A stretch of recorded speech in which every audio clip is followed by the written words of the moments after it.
On 9. mai, Viljandi linnas toimub võmm, üks nende korraldajatest Viljandi politseiülem Margus Sass. Miks te seda korraldate juba 4. aastat?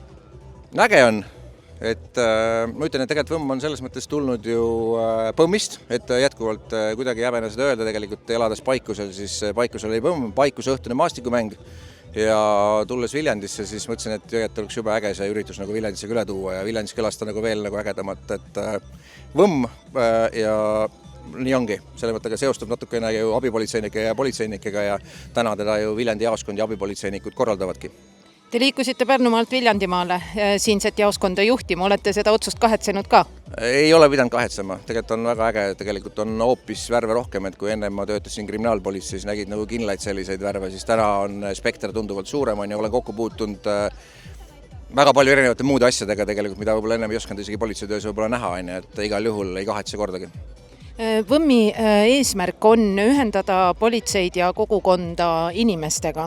Kas politsei peaks pigem olema see isik, kellest me peame lugu, või ta võiks olla see inimene, kelle peale me mõtleme, et kui enam keegi ei aita, siis politsei ikka aitab? Mis on teie eesmärk?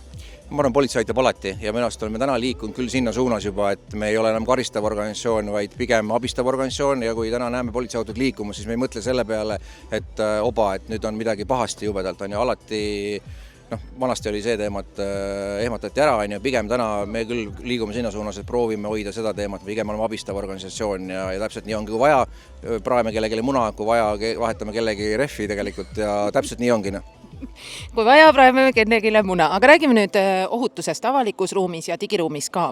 Politsei kodulehel seisab päris palju kasulikke nõuandeid, soovitan vaadata ennetustegevused politsei.ee. Näiteks üks nõuanne avalikus ruumis seisab seal kirjas nii, et kui pead hilisõhtul sõitma bussiga, kui keegi ei tule autoga järgi või lähed taksoga, siis näiteks ära istu bussi taha otsa, istu bussijuhile väga lähedale.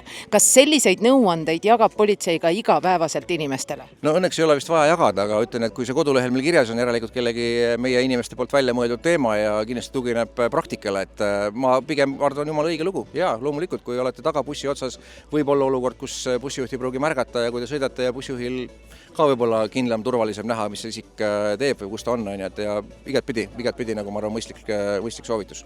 Näiteks koduruumides on üks selline nõuanne, et kui magad, siis hoia telefon lähedal, et kui peaks tulema mõni mitte nii hea eesmärgiga inimene või varas koduruumidesse, samas tervise spetsialistid ütlevad, et telefoni väga lähedal mitte hoida. Mida ütleb härra Margus Sass? Kas need tõesti on meie lehel kõik soovitused või? No nii, kui nii seal on, järelikult on ju tarkade inimeste poolt kirja pandud ja eks me peame siis nii järgima, aga võib tõesti olla olukordasid, kus meil keegi kas siis joobe pärast eksinud kuidagi võõrasse kohta, keegi on ukse lahti unustanud, on ju, ilmselgelt alati, telefon on ju turvalisus, vaata, on ju, ja alati 112 saab helistada ja reageeritakse sinna peale, et mõnes mõttes on ta show, et Terviseamet ütleb, et võib-olla ei peaks hoidma lähedal, aga samas kui jälle mingi koht on, et on kohadele vaja, siis on ta ju elupäästev, on ju.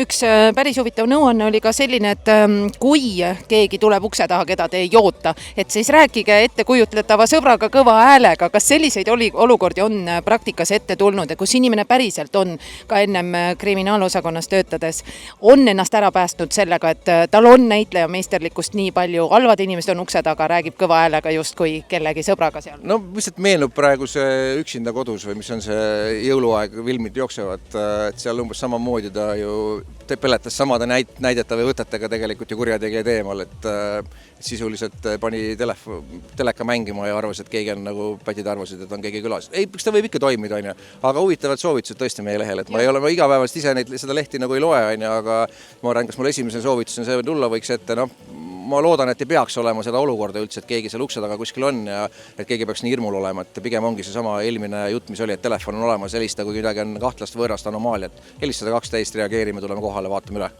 Mis on peamine nõuanne avalikus ruumis liikudes? Mis on kõige tähtsam, millega alati arvestada ja kuidas käituda, et tagada enda turvalisus? No märka tegelikult, mina ütlen märka, vaata, mis tegelikult toimub on ja ilmselgelt see on minust kõige olulisem, et märka ümbritsevat on ja kui tundub mingi asi, mis on juba kahtlane tõenäoliselt, eks see võib olla kahtlane on ja alati võib ette informeerida telefoniga, et kui kuskil on mingi noortekamp, ma pean kuskilt läbi pargi minema, alati võid öelda, võib olukord, sa tunnetad tegelikult ära, inimene ikkagi on selles mõttes selline sisetunde pealt päris palju minust toimiv organism on. Et mine ikka suure kaarega mööda? Ei, mitte suure kaarega mööda, aga pigem tunneta seda olukorda ja kõik nii-öelda märgid, vaata märke ja täpselt nii ongi, ma arvan, et ja ära ise kuidagi nagu hüppa selles mõttes, et tundmas kuskil ette või hakka nagu midagi üleliigset nagu nii-öelda ise nii-öelda provotseerima, vaata. See sisetunde kuulamise nõuanne on kodulehel ka kenasti kirjas, et kui näiteks kõnnid tänaval ja tajud, et keegi jälitab või keegi käib järgi, siis nõuandena öeldakse, et kõnni paar korda üle tee ja siis kui sisetunne läheb ikkagi ohutundeks üle, siis mine kuskile kohvikusse sisse, rahvarohkesse kohta või kuskil, kus on valgustatud. Kui palju selliseid lendlehti või nõuandeid te jagate niimoodi igapäevaselt? Ma arvan, meil on jumala palju muid muresid, muid probleeme, ma räägin tegelikult see digitaalmaailm on täiesti peale tunginud, on, et pigem need näited, mis praegu nagu toote üle tänava käimine ja kohvikus sisse põrkama, täiesti õiged asjad tegelikult on, et eluliselt ju päästavad on, võivad päästa, aga palju selliseid nagu päriselt nagu elus ette tuleb, tahaks loota, et Viljandi linnas kindlasti mitte, et meil on ikkagi turvaline siin ja mujal linnades ka, et soovitus on hea, aga pigem peaks olema just võib-olla digitaalselt rohkem ettevaatlikum.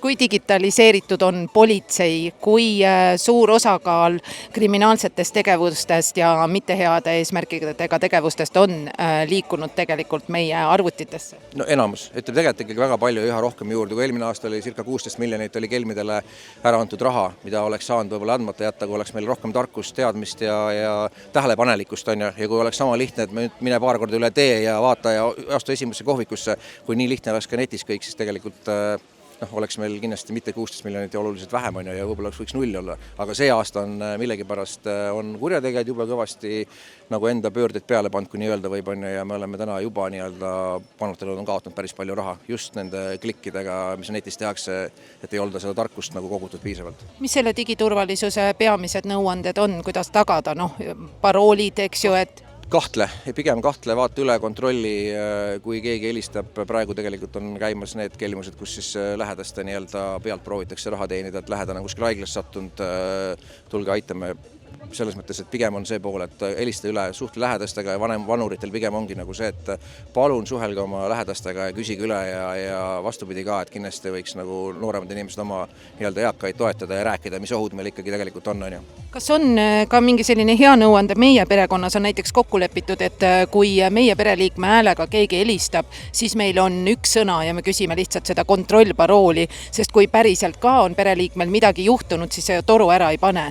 Aga milline võiks olla kõige kergem ja lihtsam teadasaamise viis, et see ei ole sinu inimene, kes on hädas? No väga mõistlik tegelikult, on väga mõistlik ja ütleme arvestades tänapäeval, kui meie tehisintellekt areneb on ja võib teha võib-olla meie enda kõnesid, meie enda häälega kõnesid kellegile ja kui meil ei ole parooli kokku lepitud, siis tegelikult see on tuleviku teema. Me peame täna selle peale mõtlema juba ja päriselt ka leppida omavahel kokku, et see on meie pere parool ja kui seda tegelikult ei tule, siis seal taga võib olla ükspuha, kes tegelikult, kas AI räägib meie häälega või kurjategija räägib, proovib meie häält jäljendada, et mitte mingil juhul nii-öelda minna sinna õnge, et pigem olla hästi ettevaatlik.